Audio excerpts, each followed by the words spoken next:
Bismillahirrahmanirrahim. Assalamualaikum. Jangan lupa like, comment, and subscribe. Bye. Bismillahirrahmanirrahim. Assalamualaikum warahmatullahi wabarakatuh.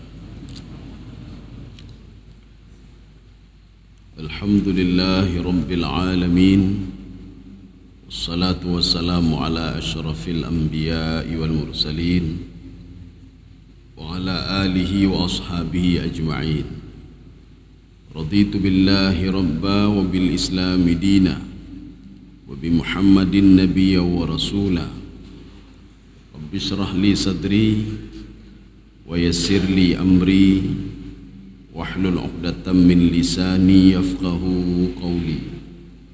Allahumma ja'al jam'ana hadza jam'an marhuma wa tafarruqana min ba'dihi tafarruqan ma'suma. Kaum muslimin dan muslimat sidang jamaah subuh yang dirahmati Allah. Kita masuk pembahasan baru, yaitu kitabu hamdillahi ta'ala wa syukrihi. Jadi satu pembahasan memuji Allah Subhanahu wa taala dan bagaimana cara bersyukur kepada Allah. Di dalam kitab Tafsir Baydawi itu ketika diawali dengan alhamdulillah, itu beliau mengatakan alif lam itu alif lam istighraq. Istighraq itu apa maksudnya? Kullul hamdi yarji'u ila Allah. Jadi segala puji-pujian itu semua kembali kepada Allah. Maka ketika kita habis makan alhamdulillah, habis melaksanakan sesuatu alhamdulillah. Sebagian mengatakan alhamdulillah itu maknanya at-thana. Thana itu apa? Memuji. Sebagian mengatakan alhamdulillah bermakna asyukru. Hamdun itu adalah syukru, bersyukur kepada Allah Subhanahu wa taala. Imam An-Nawawi di sini mengambil beberapa hadis, kemudian beliau memulainya dengan ayat-ayat suci Al-Quran. Ya, sekarang kita lihat. Jadi ayat suci yang beliau ambil ini di dalam surah Al-Baqarah ayat 152. Jadi ini pembahasan pertama, babu fadlil hamdi wa syukri. Kalau tadi judul besarnya, sekarang judul kecilnya babu fadlil hamdi wa syukri. Fadilah kita itu memuji Allah dan bersyukur kepada Allah Subhanahu wa taala. Ini hadisnya enggak banyak, cuma 4. Tetapi di sini kita kombinasikan dengan ayat suci Al-Qur'an. A'udzu billahi minasyaitonir rajim. Bismillahirrahmanirrahim. Qala Allah Ta'ala, "Fadhkuruni adzkurkum washkuruli wa la takfurun." Jadi Allah mengatakan fadhkuruni, ingatlah saya akan mengingatmu. Makanya binatang itu ketika habis makan, binatang selalu membaca doa ini, Mak. Alhamdulillahilladzi la yansa man dzakarahu. Menyetacok doanya jeci ke kitanya, Mak. Ya. Cuma kan malai doa binatang dah pakai, Mak. Tapi tidak ada masalah sebenarnya. Jadi doa binatang itu artinya begini, setiap binatang apapun itu, ketika dia habis makan, dia berdoa kepada Allah, alhamdulillahilladzi la yansa man dzakarahu. Segala puji bagi Allah yang tidak pernah lupa kepada makhluknya yang terus berzikir kepadanya. Yang tapi binatang ucapkannya, Pak. Ya, binatang. Makanya rezekinya continue. Orangnya kejuk, tengok kejuk, lusa kejuk, tapi kejuk oleh Allah Subhanahu wa taala. Jadi karena akhir dari segala sesuatu itu ditutup dengan alhamdulillah. Ya. Fadhkuruni adzkurkum. Ingatlah kepadaku, aku akan mengingatmu. Maka cerita kita terhadap seekor burung yang dia lapar, teringat dia kepada Allah, dan Allah berikan nikmat kepada dia. Katanya watedu tinggal ngon ni, Pak. Watedu ni, Pak. Sedang lapar tinggal ngon, hai ni tolong lun dia nyobu coroh nama 4 ni, Pak. Dia teringat kawannya, bukan teringat Allah, Pak. Tetapi binatang yang ada dalam hadis Rasulullah SAW, itu ada seekor burung, ketika dia lapar, apa ucapan dia? Khalaqtani a'ma wa ash'uru bil ju'i fa at'imni ya Allah. Ini kata binatang, kata burung tadi, Pak. Engkau ciptakan saya buta, saya sekarang sedang lapar, berikan makan kepada saya ya Allah. Rupanya betul-betul direspon, Pak. Inilah makna fadhkuruni adzkurkum. Kalau kamu ingat saya akan ingat kepadamu. Tapi kalau kamu ingat temanmu, minta aja rezeki sama temanmu. Memang. Nyo tedang de umanyo pule, orang tak telefon tipulan dia. Pak pejobu coro nyo, Pak. Nyan, Pak. Tipulan dah telefon. Jadi bukan kita ambil utuh, kita berdoa ya Allah nyo kadu lah ki banjaranya. Jadi kita teringat kepada si pulan. Walaupun nanti akhirnya dapat juga dari si pulan. Washkuruli wa la takfurun. Bersyukurlah kepadaku dan jangan kufur. Di dalam kitab Ihya Ulumuddin, memang kitab Ihya itu ada sebagian orang menolak begini, ini karena hadis dhaif, hadis betul. Kita seleksi. Apalagi sekarang sudah ada kitab beliau itu yang sudah ditahqiq oleh Said Imran. Menyobaklunnya Said Imran, nanti ada lain lagi pentahqiqnya. Said Imran ketika mentahqiq kitab Imam Al-Ghazali, beliau memilah-milah. Ini hadis ini dhaif, hadis ini hasan, hadis ini sahih, hadis ini muttafaqun alaihi, hadis ini mungkar. Ada hadis mungkar juga di dalam kitab Imam Al-Ghazali. Dalam kitab Imam Al-Ghazali ada dialog Allah Subhanahu wa taala dengan Nabi Musa alaihissalam. Apa kata Nabi Musa? A'taitana kulla syai'in fa kaifa nashkuru bika? Engkau memberikan kami segala sesuatu ya Allah. Bagaimana cara kamu bersyukur ba'dronnya kiban cara? Ini kata Nabi Musa alaihissalam. Nanti bisa kita lihat dalam kitab Ihya Ulumuddin babu syukri, bab tentang syukur. Apa dijawab oleh Allah Subhanahu wa taala? Innal 'abda ya'rifu anna ni'mata minni faqad syakara. Seorang hamba yang dia tahu nikmat itu berasal dariku. Itu pun nikmat dari Allah, Pak. Faqad syakara, dia sudah bersyukur kepadaku. Katanya selamat darinya alhamdulillah. Tengok katanya yang pertama katanya Allah. Ketika habis makan alhamdulillah. Ingat katanya yang juk makanan, juk rezeki adalah Allah. Teringat saja kepada Allah sudah bersyukur. Ingat mentang apa? Ingat saja kepada Allah sudah bersyukur. Seperti seorang anak teringat saja kepada orang tuanya, sudah dianggap berbakti kepada orang tuanya. Ingat mentang, Pak. Ya. Sekarang ayat yang kedua yang dimasukkan ke dalam kitab ini Riyadhus Shalihin. Wa qala ta'ala la in syakartum la azidannakum. Kalau kamu bersyukur kepadaku, kalau kamu teringat kepadaku, akan aku tambah nikmat. Ini kalimat jawab ini itu ada lam. Lam itu lam taukid. Nun itu juga nun taukid. La azidannakum. Ini taukid saqilah namanya, Pak. Artinya Allah tidak main-main.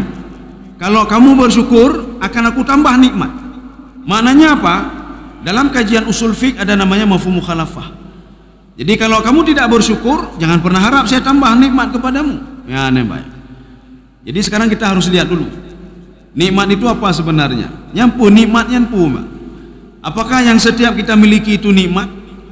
Imam As-Sa'di mengatakan, an-ni'matu ma yantafi'u laisa ma yamliku.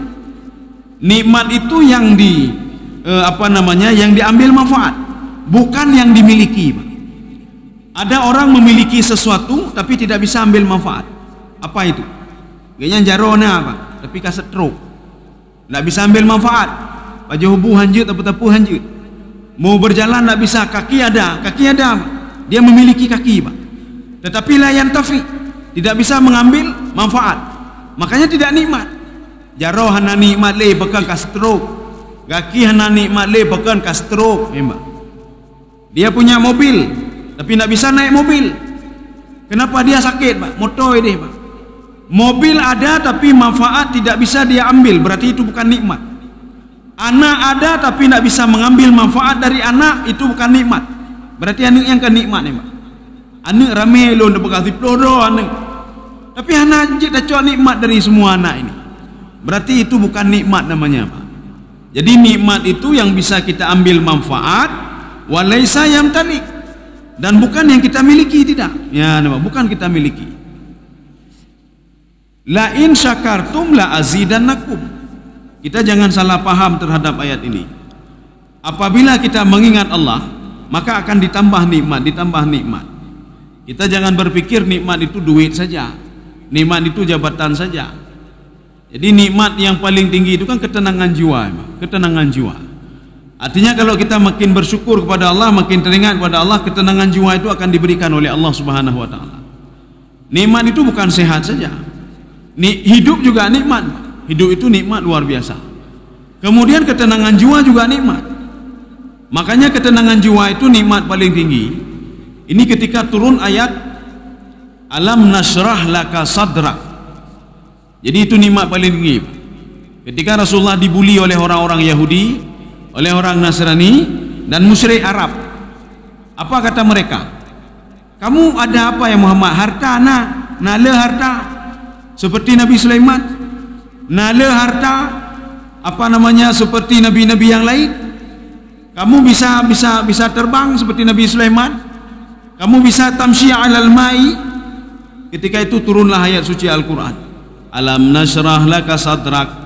Ya Muhammad, nikmat ketenangan jiwa itu, kelapangan dada lebih dahsyat dibandingkan nikmat yang sudah mereka sebutkan tadi ya Muhammad. Kaum muslimin sedang jemaah yang dirahmati Allah. Ini ayat yang kedua. Ayat yang ketiga. Wa akhiru da'wahum anil hamdulillahi rabbil alamin. Ini maknanya setiap akhir doa mereka itu mereka mengucapkan alhamdulillahi rabbil alamin. Jadi di permulaan alhamdulillah, di akhir juga alhamdulillah. Di permulaan bagaimana alhamdulillah? Ketika menerima nikmat alhamdulillah, yang permulaan. Di akhir bagaimana? Ketika sudah memakai nikmat, menikmati nikmat itu alhamdulillah juga. Wa akhiru da'wahu. Pada akhir dakwah mereka, akhir doa mereka, mereka membaca alhamdulillah. Ini sekarang kita masuk hadis yang pertama. Hadis ini wa an Abi Hurairah radhiyallahu anhu anna Nabiyya sallallahu alaihi wasallam utiya lailata usri bihi biqadahaini min khamrin wa labanin. Jadi ketika Isra Miraj, ini waktu Isra, Nabi Muhammad ditawarkan biqadahaini. Qadahaini itu dua cangkir. Satu cangkir itu min khamrin, dari khamar. Satu cangkir lagi min laban, dari susu. Fanadhara ilaihima fa akhadha labana. Nabi Muhammad melihat kedua-duanya dan mengambil susu kecuali Rasulullah. Faqala Jibril. Apa kata Jibril? Ya, alhamdulillah. Jadi artinya apa? Ucapan Jibril ini mengajarkan kita, kalau kita itu mengambil sesuatu hal yang benar, nikmat yang bagus, ucapkanlah alhamdulillah. Maka Jibril mengajarkan Rasulullah sallallahu alaihi wasallam. Apa kata Jibril? Alhamdulillah, ya kata Jibril. Allazi hadaka lil fitrah. Allah, alhamdulillah, Allah sudah memberikan petunjuk kepadamu ya Muhammad untuk mengambil susu sebagai fitrah. Fitrah itu kalau di dalam berbagai literatur ada hadis, ada yang mengatakan, termasuk Imam Nawawi, beliau juga mengatakan al-fitrah wa al-aqidah. Al-fitrah wa at-tauhid. Fitrah itu tauhid yang ada dalam hati, Jadi makanya Nabi Muhammad mengambil itu sesuai dengan keyakinan beliau, sesuai dengan fitrah beliau. Ya, sesuai fitrah. Apa jawab Jibril? Lau akhadtal khamra, kalau kamu ambil khamar, ghawat ummatuk, umatmu itu akan kacau, ya nampak, akan kacau dan mengikutimu. Inilah yang Rasulullah SAW katakan, kalau kamu ingin dihormati oleh anakmu, hormatilah orang tuamu. Ya, kalau kamu hormati orang tuamu, anakmu juga akan menghormatimu. Kalau kamu berbuat baik, orang lain juga berbuat baik kepadamu. Makanya kalau ada orang itu, anak tidak berbakti kepada orang tua, maknanya orang ini tidak berbakti juga kepada orang tuanya. Ini makna hadis Rasulullah tadi, Pak. Kalau kamu ingin dihormati oleh anakmu, maka hormatilah orang tuamu. Kalau anakmu tidak menghormatimu, berarti kamu tidak menghormati juga orang tuamu. Jadi baik dapat alahan ini, Pak. Jadi jangan salahkan anak bibi dan nyohan jengu. Katanya lebih hanya Pak. Kenapa? Anak itu melawan kita karena kita melawan orang tua kita. Itu kalau istilahnya di dalam kajian tasawuf namanya istidraj. Kalau satu lagi istidraj. Istidraj memberikan nikmat untuk mengazab. Satu lagi istitrad. Ya, istitrad. Segala sesuatu yang kita alami sekarang ini adalah masa lalu kita. Jamun tak tenak orang ci, ginoi tenak adanya oleh anu. Jamun tak pengegap, ginoi pengegap. Jamun tak pekek gap, ginoi pekek katanya. Jamun tak ribah gap, ginoi ribah katanya. Jamun tak zalimi gap, tak cok tak gap, ginoi cok tak katanya. Itu istitrat namanya. Memberikan pelajaran, diberikan pelajaran oleh Allah Subhanahu wa taala. Sebagaimana Nabi Musa diberikan pelajaran oleh Allah dengan sistem istitrat. Mana sistem istitrat? Ketika Nabi Musa melihat Nabi Khidir alaihissalam itu membunuh seorang anak, dijawab oleh Nabi Musa alaihissalam, akatalta nafsan zakiyatan bi ghairi nafsin, kamu sudah membunuh seseorang yang dia tidak berbuat dosa. Rupanya Nabi Musa tidak tahu itu masa lalu Nabi Musa. Nabi Musa pernah membunuh orang juga. Makanya sebelum kita protes orang lain, kita mungkin pernah juga, ya Nabi Musa Allah ingin mengajarkan, jangan protes dulu Khidir. Kamu dulu pernah membunuh orang lain kan? Coba ingat-ingat. Oh nyor bajima. Nabi Musa pernah membunuh suku Kipti, faqada alaihi. Dia sekali pukul langsung mati, suku Kipti itu. Kaum muslimin sedang jamaah yang dirahmati Allah. Hadis ini diriwayatkan oleh rawahu Muslim. Maka kalau kita cari dalam hadis Bukhari, tidak ada ini Pak. Ya, ini ada dalam hadis Muslim. Hadis yang kedua, wa anhu an Rasulillah sallallahu alaihi wasallam. Jadi hadis ini masih dari Abi Hurairah. Kullu amrin dzibalin. Segala sesuatu dzibalin la yubda fihi bi alhamdulillah. Jadi kalau ada segala sesuatu hal tidak dimulai dengan alhamdulillah. Jadi ketika ada terima sesuatu alhamdulillah, ada apa namanya alhamdulillah, hendak kita kan alhamdulillah, fahuwa aqta. Jadi perbuatan kita itu terputus. Setelah diberikan makanan, tuwa takkan alhamdulillah. Setelah disembuhkan dari sakit, tuwa takkan alhamdulillah. Fahuwa aqta. Itu dianggap terputus kata Allah Subhanahu wa taala. Kita minum air, perempuan dah baca bismillah, wate tatuk hendak dah baca alhamdulillah. Itu akta kata Rasulullah sallallahu alaihi wasallam. Hadis ini hadis hasan yang diriwayatkan oleh Abu Daud dan ghairuhu. Hasan itu level kedua. Level pertama sahih. Hadis kalau dilihat dari segi isinya kuat atau tidak kuat itu dibagi tiga. Yang pertama hadis sahih, hadis hasan, hadis dhaif. Kemudian hadis kalau dilihat dari jumlah perawinya, itu yang pertama hadis mutawatir. Ya, nampak hadis mutawatir. Yang paling tinggi itu mutawatir. Nanti yang kedua hadis masyhur. Hadisnya periwayatnya setiap tabaqah itu kurang dari 10. Kemudian yang ketiga namanya hadis ahad. Kalau perawinya itu satu, tabaqahnya tabo, tabaqahnya tabo, tabaqahnya tabo. Itu hadis ahad namanya. Ketika kita cerita tentang hadis hasan, itu cerita tentang isi hadis itu pada level kedua, isi hadis. Tapi kalau kita cerita tentang hadis mutawatir, itu periwayatnya. Jadi tiploh-dohnya thiqah, dia tak pakai, hafalannya kuat, ya nampak. Dia tidak berbohong. Kaum muslimin sedang jamaah yang dirahmati Allah Subhanahu wa taala. Ada di dalam kitab Imam An-Nawawi. Ini punya Imam Nawawi, nanti kalau apa namanya, ada kitab beliau juga namanya Al-Adhkar. Kitab Al-Adhkar. Apa kata beliau?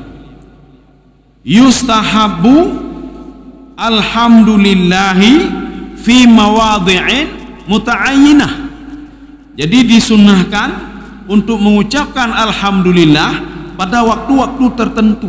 Ya, nampak. Pajan itu. Yang pertama inda hudutsin ni'mah. Ketika kita dapat nikmat. Nikmat itu apa? Itulah tadi mengambil manfaat. Wate anu ibu doa ke katanya alhamdulillah ya Allah kan ju anu saleh ke lu ni ba. Wate tapa jubung jaro alhamdulillah mentang berfungsi jaro lu ni Allah. Alhamdulillah wate alhamdulillah kan mentang nunjuk nikmat ke lu ni Allah. Alhamdulillah kan pesehat lu ni Allah. Alhamdulillah kan pulih lu ni Allah. Ya. Ini yang pertama. Yang kedua, inda zawalin nikmah. Ya ni ba. Ketika hilang bala, hilang musibah, itu juga alhamdulillah. Makanya beda nanti. Ni'matun itu nikmat, niqmatun itu bala. Ya, nikmah itu bala. Bala atau musibah. Maka jangan ketika berdoa baik terbalik-balik. Kalau kita baca dengan ain, ni'mah itu maknanya nikmat. Kalau kita baca dengan qa, niqmah itu maknanya apa? Bala. Maka waktu kita berdoa kepada Allah, ya Allah nejuk ke lu nikmah. Yang nikmah yang pu bala ke juga. Nejuk bala. Sama juga seperti doa begini. Rabbana, ini yang salah. Rabbana la tuzi' qulubana. Yang salah. Yang betul, Rabbana la tuzi' qulubana dengan ghin. Kita lihat apa bedanya. Kalau Rabbana la tuzi' qulubana, jangan engkau cabut hati kami ya Allah. Yang tuzi' berasal dari kalimat naza'a. Naza'anya ngecabut. Ketika kita berdoa Rabbana la tuzi' qulubana, ya Allah baiknya cabut hati lu ya Allah. Tapi kalau kita baca Rabbana la tuzi' qulubana, baiknya peragu-ragu le hati lu ya Allah. Ya nembak. Nu tolong jaga hati lu ya Allah. Rabbana la tuzigh qulubana ba'da idh hadaitana.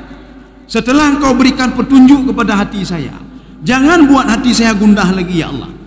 Tetapi kalau kita baca Rabbana la tuzigh qulubana ba'da idh hadaitana, jangan cabut hati saya setelah engkau berikan petunjuk, hendak nyambung Mbak. Maka nanti kalau enggak yakin seperti yang lu pegahnya, coba baca juga, coba dilihat doa itu yang aslinya bagaimana. Tidak menggunakan in tetapi menggunakan ghin. Rabbana la tuzigh qulubana, jangan buat hati kami gundah ya Allah setelah engkau berikan petunjuk kepada kami. Maka ada salah-salah pun ada. Ya seperti tadi. Nanti ada yang membaca itu niqmah Mbak. Niqmah itu apa? Bala Mbak. Nanti baca ya Allah ni juga kamu niqmah Mbak. Kami pernah memberitahukannya. Tengkunyan ke niqmah tapi ni'mah. Apa jawab Mbak? Kata halu dengan ron Mbak. Pun nak ceramah lu ni Mbak. Nombor lu kaku bah lagi yang geronya. Bah lagi yang gero. Tiga tu ke berdoa bina, lu dengar tengengan taplung ya dari masjid Mbak. Bukan taplung gaknya ge lakai bala Mbak. Makmum amin mandum. Ya Allah nunjuk bala ke kamu niqmah. Makmum amin. Amin Mbak. Malaikat kan bingung Mbak. Nyo limang gawate lakai bala pun tajuk bala tiga Mbak. Terima kasih.